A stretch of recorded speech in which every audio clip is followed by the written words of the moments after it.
Welcome back to ABC English Story, where we explore the depths of human experience and find powerful lessons in unexpected places. Today, we delve into a tale of betrayal, quiet strength, and a woman's journey to reclaim her own narrative. This is the story of Naomi, a woman who faced a difficult truth not with tears, but with a strategy as sharp as any business plan.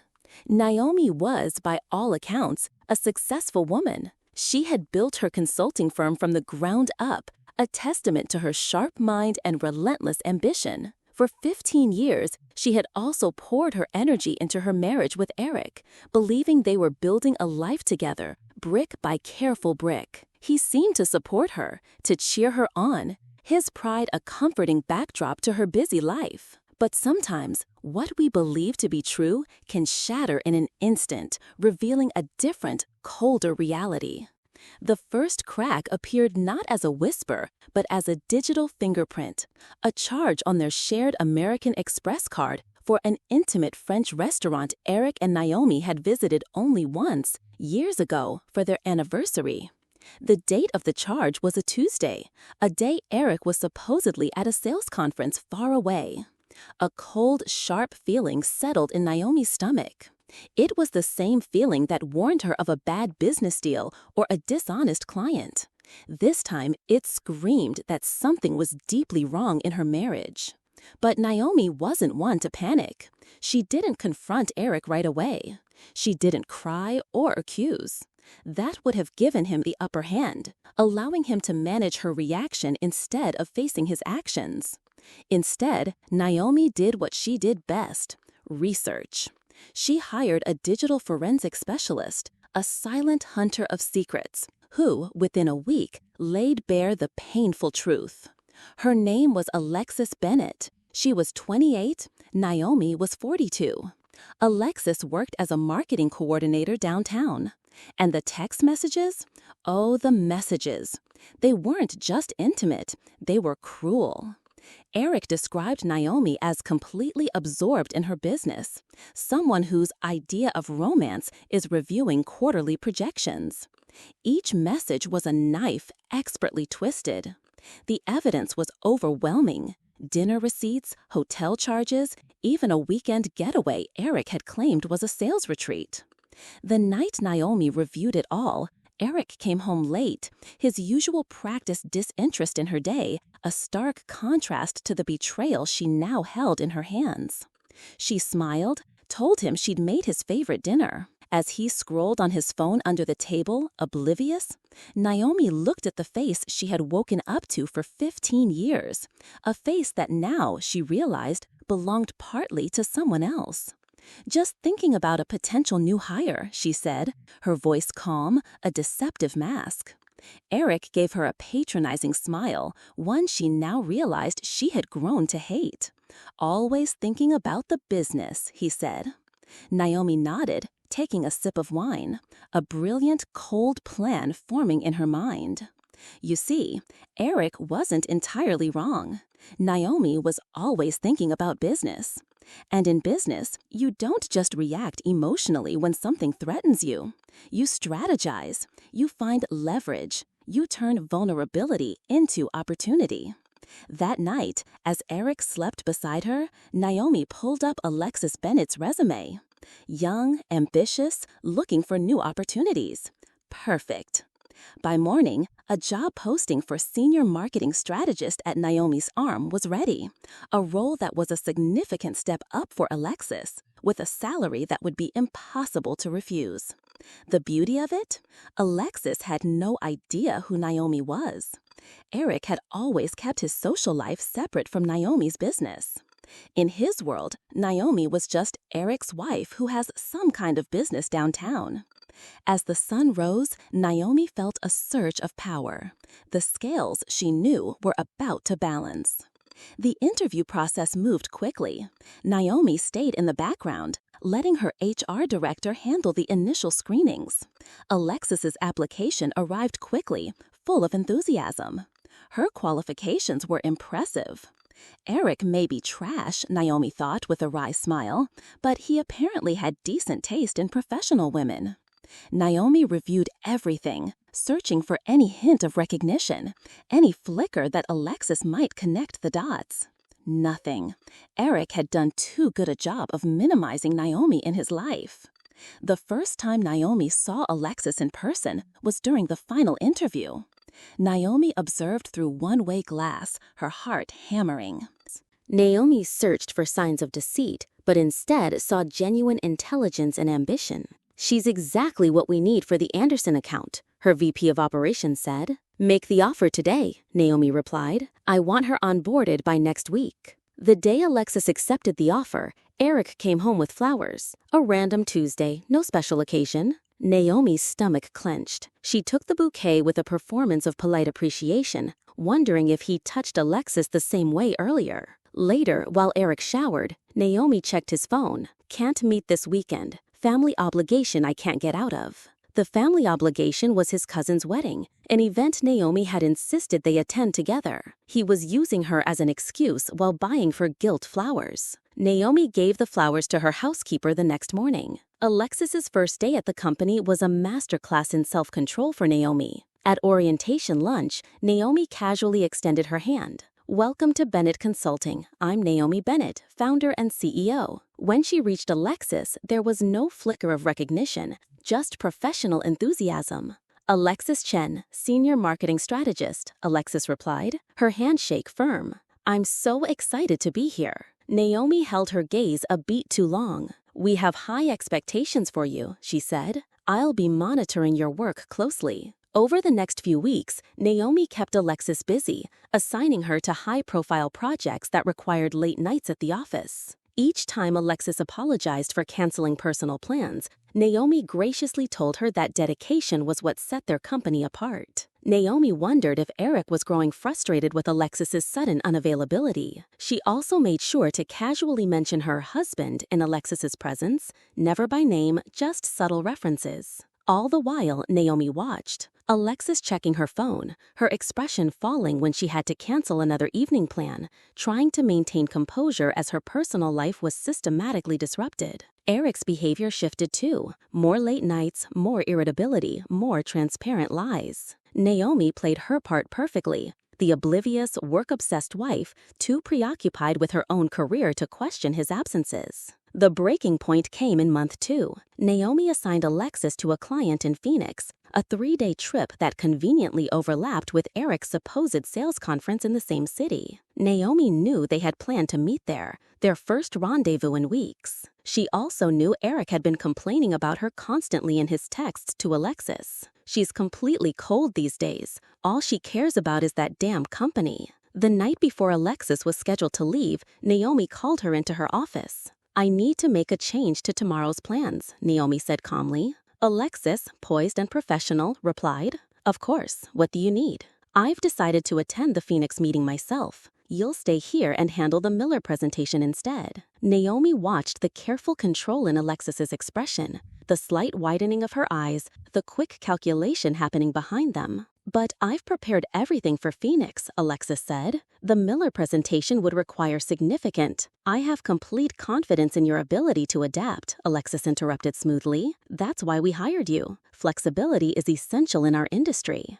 As Alexis left, Naomi saw her pull out her phone, presumably to text Eric. Naomi wondered what excuse he would invent to cancel his own trip. The answer came that evening. "Bad news, honey," Eric announced over dinner. "The Phoenix conference got rescheduled. I don't have to go after all." Naomi took a sip of wine and nodded sympathetically. "What a shame. I know how much you were looking forward to it." Eric laughed nervously. "Funny coincidence," Naomi said lightly. "I'm actually heading to Phoenix myself tomorrow, taking over a client meeting for one of my new marketing strategists." The fork paused halfway to Eric's mouth. "You are?" he stammered. Naomi nodded. "Last-minute change of plans. Business is unpredictable that way." That night, Naomi monitored his texts. From Eric to Alexis. "Can't believe the timing. Anne is going to Phoenix now. Have to cancel completely. This is getting complicated." Alexis's response. "This is the 3rd time you've canceled. Starting to feel like I'm not a priority." Naomi smiled at her reflection. The cracks were starting to show.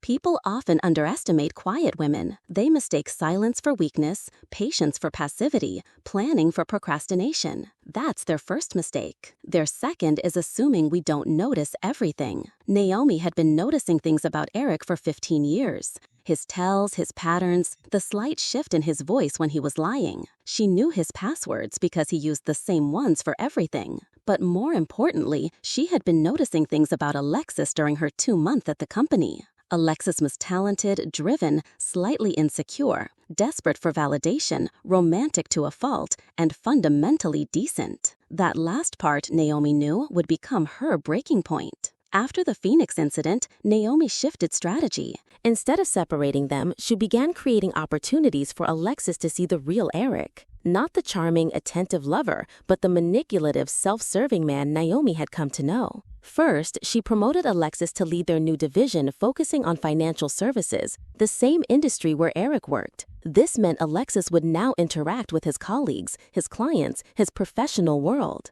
"This is a substantial vote of confidence," Naomi told her. "You'll be representing us with some of the most significant players in the financial sector." Alexis's face lit up. "Thank you for believing in me. I won't let you down." "I know you won't," Naomi replied. "In fact, I'd like you to join me for dinner next week with some industry contacts." What Naomi didn't tell her was that these contacts included several of Eric's colleagues, men who knew he was married and had covered for his indiscretions for years. The dinner was at the most exclusive restaurant in the city. As they waited for their guests, Naomi engaged Alexis in casual conversation, building rapport. She had positioned herself as a mentor, sharing advice, showing interest in Alexis's ideas, building a relationship based on respect and trust. "May I ask you something personal?" Naomi said after their second glass of wine. Alexis looked surprised but nodded. "Of course." "Are you seeing someone? I only ask because I've noticed you sometimes seem distracted, like you're managing something complicated in your personal life." Alexis flushed. "It's that obvious?" Naomi smiled sympathetically, only to someone who's been there. Alexis hesitated, then spoke in a lowered voice. "It's complicated. He's not exactly available." "Ah," Naomi nodded knowingly. "Married?" Alexis's eyes widened in alarm. "Don't worry," Naomi reassured her. "I'm not judging. Life is rarely black and white." Relief washed over Alexis's face. "He's unhappy in his marriage, has been for years. His wife is completely absorbed in her career, barely notices him anymore." She paused. "Sorry, that must sound terrible coming from a career woman to her boss who's also—" "No offense taken," Naomi interrupted smoothly. "Every relationship is different, though I've found that men often have convenient narratives about their wives when they're pursuing someone else." Before Alexis could respond, their dinner guests arrived, 3 senior executives from competing financial firms, all of whom worked closely with Eric. Naomi watched their faces as they recognized Alexis, the awkward glances, the too hearty greetings, the careful avoidance of certain topics. Throughout dinner, Naomi strategically steered conversation toward office politics, corporate events, spouses, and families. She mentioned her husband several times, never by name, noting how the men shifted uncomfortably. Alexis, perceptive, clearly sensed something off but couldn't place it. As the evening concluded, one of the men, Thomas, Eric's direct supervisor, pulled Naomi aside. "Naomi, I have to ask, does Eric know you've hired his—" He trailed off. "His what, Thomas?" Naomi asked, her gaze steady. "Nothing, never mind." "No, please, finish your thought." "It's not my business." "You're right," Naomi agreed coolly. "It's not." On the ride back to the office, Alexis was unusually quiet. "Everything okay?" Naomi asked. "Those men," Alexis started hesitantly, "they seem to know me, but I've never met them before." Naomi kept her eyes on the road. "Financial services is a small world. Perhaps they've seen you at industry events." "Maybe," Alexis said, unconvinced. The seeds of doubt were planted, but Naomi needed more. The next phase involved Eric's company holiday party, an event Naomi typically attended as the supportive wife, making bland conversation. "I'd like you to attend the Meridian Financial Holiday Gala as our representative," Naomi told Alexis the following week. "They're considering us for their marketing overhaul." "Meridian Financial?" Alexis repeated, her voice slightly higher. "Yes, is there a problem?" No, she said quickly, no problem at all. Naomi knew Alexis was panicking inside. Meridian was Eric's company.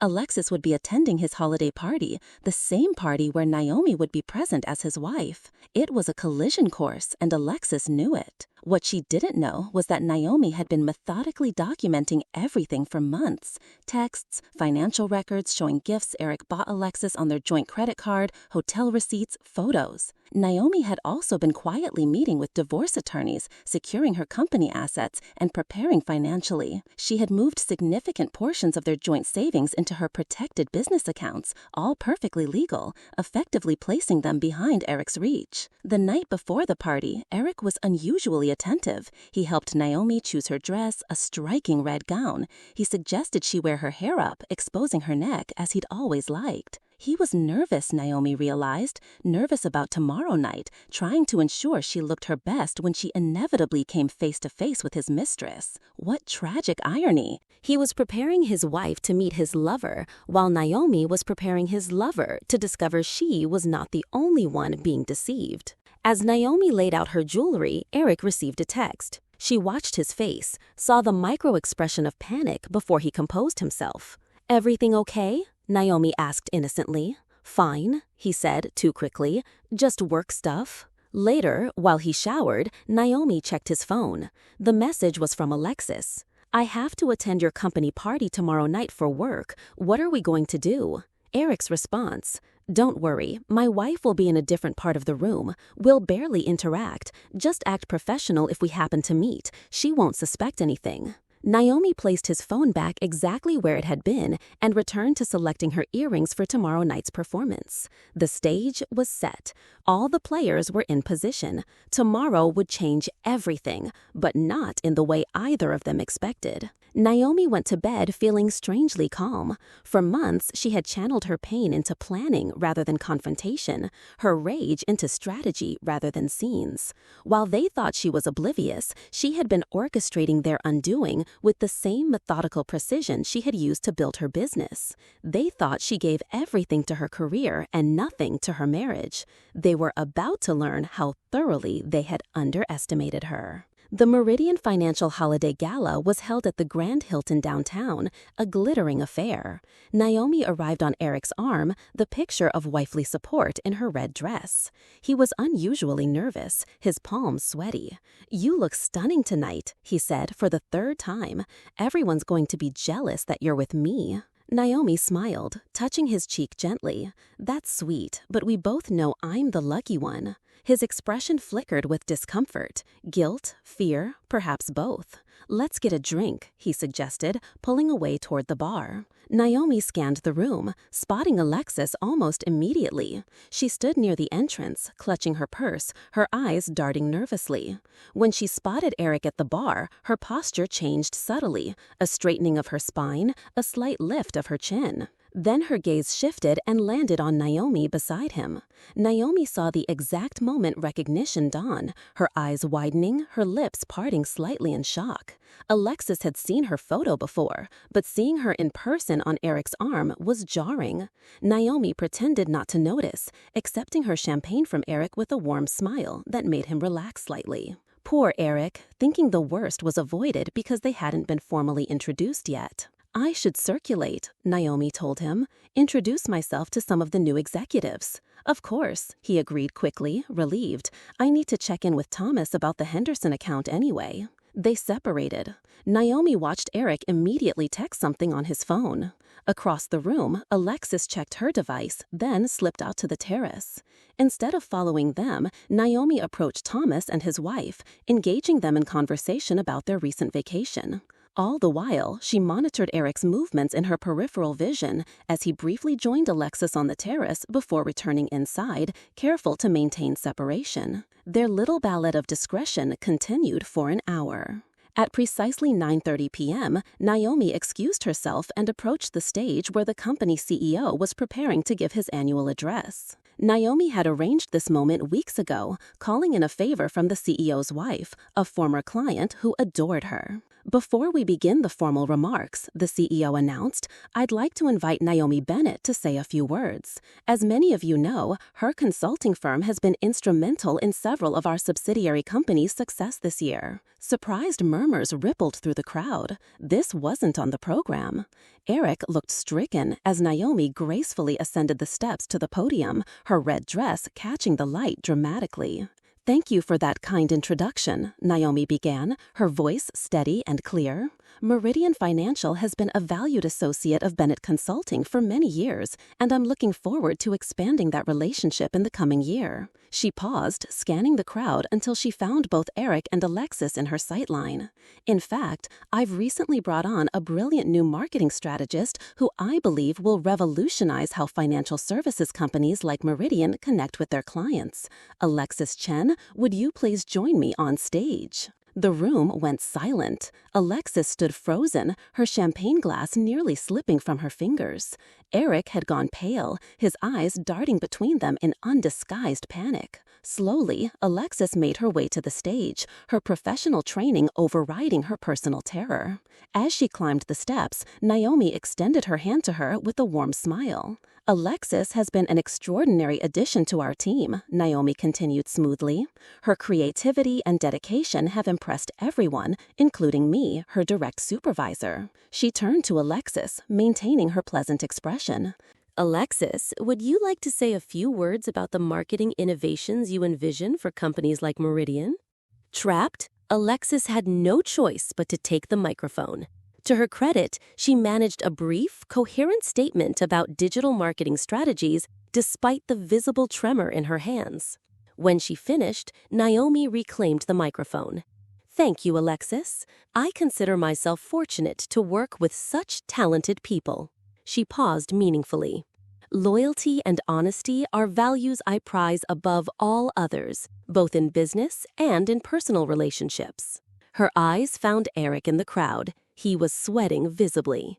Now, speaking of personal relationships, I'd like to take this moment to acknowledge my husband, Eric Bennett. Eric, where are you, darling? Don't be shy. Reluctantly, he raised his hand. All eyes turned to him. After 15 years of marriage, Naomi continued, I've learned that transparency is essential for success. Don't you agree, Eric? He nodded mechanically, clearly trying to determine how much she knew and what she planned to do. Wonderful. In that spirit of transparency, I have an announcement to make. The room went completely silent. Eric looked like he might pass out. Alexis had gone rigid beside her. Bennett Consulting will be opening a new office in London next month, and I've chosen Alexis to head up that division, effective immediately. Confused applause scattered through the audience. This wasn't the public humiliation everyone was suddenly expecting. Alexis stared at Naomi in shock. It's a tremendous opportunity, Naomi continued. 3 years minimum commitment, substantial salary increase, full relocation package. The paperwork is already prepared. We can sign tonight if you're ready, Alexis. Unless, of course, there's something keeping you here. Their eyes locked, and in that moment, perfect understanding passed between them. Alexis knew that Naomi knew everything, and she realized Naomi was offering her an escape route, a clean break, a fresh start, thousands of miles away from the mess she'd unwittingly stepped into. I'm honored, Alexis stammered. Yes, I accept. More applause, louder this time. Naomi shook her hand firmly for the benefit of cameras. Perfect. And one more announcement, she added, turning back to the crowd.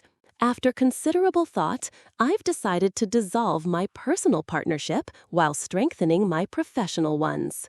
Eric's face crumpled as Naomi's meaning became clear. The papers were delivered to our home this afternoon, Naomi continued calmly. I'm sure we can handle this transition as maturely as possible. Now, please enjoy the rest of your evening. Naomi descended the steps to thunderous, awkward applause, mixed with shocked whispers. Thomas immediately approached her, his expression a mixture of admiration and discomfort. That was quite a statement, Naomi. Was it? Naomi replied innocently. I believe in addressing business and personal changes efficiently. Across the room, Eric was making his way toward the exit, his phone pressed to his ear, likely calling his attorney. Several of his colleagues stepped back as he passed, already distancing themselves from the fallout. Meanwhile, Alexis remained on stage, still processing what had happened. When their eyes met again, Naomi gave her a small nod. Not forgiveness, not yet, but an acknowledgement of their shared manipulation by the same man. As Naomi prepared to leave, Alexis approached cautiously. I didn't know, she said quietly, about you, about who you really were. He told me his wife was cold, distant, career-obsessed, emotionally unavailable. I've read the texts, Naomi finished for her. Her face flushed with shame. The London position is real, Naomi continued matter-of-factly. The choice is yours, but I suggest you think carefully about a man who lies so effortlessly to both his wife and his mistress. I never wanted to hurt anyone, Alexis whispered. And yet, Naomi replied simply, as she turned to leave. Alexis called after her. Why didn't you just fire me when you found out? Naomi paused, considering the question. Because that would have been reactive, not strategic. And because sometimes the most effective consequences aren't the most obvious ones. Naomi left her standing there, walked through the whispers and stares of Eric's colleagues, and stepped into the cool night air alone. For the first time in months, she allowed herself to feel the full weight of what had happened. Not just Eric's betrayal, but her own transformation through it. She had given everything to their marriage, and they had treated it like nothing. But in responding the way she did, calculated, strategic, controlled, she had reclaimed her power, her dignity, and her future on her own terms. Her phone buzzed with a text from Eric. How long have you known? Naomi didn't respond. Some questions don't deserve answers. 6 months later, Naomi sat in her London office overlooking the Thames, reviewing quarterly projections with her UK team. Alexis had ultimately accepted the position. Naomi respected the choice. Their working relationship remained strictly professional. Naomi never mentioned Eric, and Alexis never again attempted to apologize or explain. The unspoken agreement between them created a strange but effective dynamic. Two women moving forward, separately from the man who had deceived them both. The divorce had been finalized with unexpected efficiency. Eric, desperate to avoid further public embarrassment, accepted Naomi's terms without much resistance. His career at Meridian had suffered irreparable damage, not because of the affair itself, but because of how thoroughly he'd been outmaneuvered by his wife. Men in finance can forgive many sins, but appearing weak isn't one of them. Naomi received occasional updates about him through mutual acquaintances. He had moved to a smaller company. This story of Naomi reminds us that quiet strength is often the most powerful. It teaches us about resilience, the ability to bounce back, and the importance of thinking strategically when facing challenges. Sometimes, the most profound changes in our lives come not from dramatic confrontation, but from carefully planned steps. Naomi found her leverage and used it not for destruction, but for self-preservation and a new beginning. What do you think about Naomi's approach? Have you ever had to find a creative solution to a difficult problem in your own life? Share your thoughts in the comments below. If this story inspired you, give us a like, share it with a friend, and don't forget to subscribe to ABC English Story for more meaningful content like this.